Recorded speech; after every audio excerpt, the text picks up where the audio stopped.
Shalom saudara yang diberkati oleh Tuhan. Renungan firman Tuhan bagi kita hari ini berjudul Dipulihkan oleh Kasih Karunia.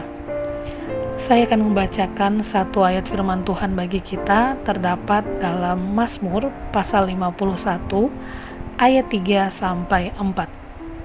Berbunyi, "Kasihanilah aku ya Allah, menurut kasih setiamu. Hapuskanlah pelanggaranku menurut rahmat-Mu yang besar.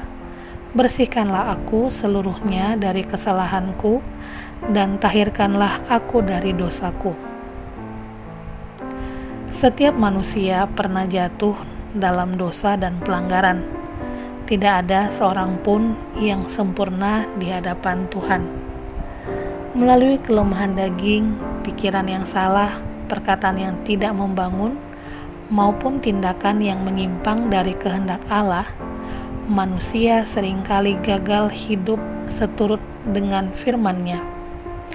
Dosa bukan hanya terlihat dari perbuatan yang nyata, tetapi juga dari hati yang jauh dari Tuhan. Akibat dosa, hubungan manusia dengan Allah menjadi rusak. Damai sejahtera hilang dan hidup tidak lagi berjalan sesuai rencananya. Namun kasih Tuhan tidak pernah tertutup bagi orang yang mau datang dengan hati yang hancur dan bertobat. Allah adalah pribadi yang penuh kasih karunia. Ia sanggup mengampuni, memulihkan, dan memberikan kehidupan yang baru bagi setiap orang yang datang kepadanya dengan kerendahan hati. Demikianlah yang dialami oleh Raja Daud dalam kitab Mazmur pasal 51. Setelah ditegur oleh Nabi Nathan karena dosa perzinahannya dengan Batsheba dan rencana pembunuhan terhadap Uria, dapat kita lihat dalam 2 Samuel pasal 11-12. Daud tidak mencari pembelaan diri. Ia tidak menyalahkan keadaan ataupun orang lain. Dengan hati yang remuk, ia datang tersungkur di hadapan Allah, mengakui dosanya dan memohon belas kasihan-Nya.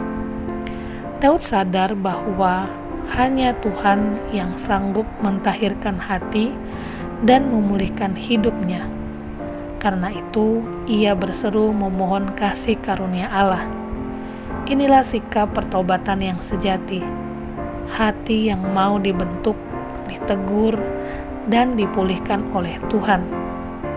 Firman ini menjadi pengingat bagi kita bahwa tidak ada dosa yang tersembunyi di hadapan Allah. Apa yang mungkin tidak diketahui manusia, semuanya terbuka di hadapan Tuhan. Karena itu, ketika Roh Kudus menegur hati kita, jangan mengeraskan hati. Datanglah kepada Tuhan, akuilah dosa kita, dan berbaliklah kepada jalan yang benar sesuai dengan firman-Nya. Jangan pernah lari dari hadapan Allah saat jatuh dalam dosa, sebab kasih karunia-Nya selalu tersedia bagi orang yang mau bertobat. Tuhan mengampuni bukan karena kita layak, tetapi karena kasih dan rahmat-Nya yang besar. Dan setiap orang yang mau dipulihkan oleh Tuhan akan mengalami kasih karunia-Nya yang memulihkan hidup.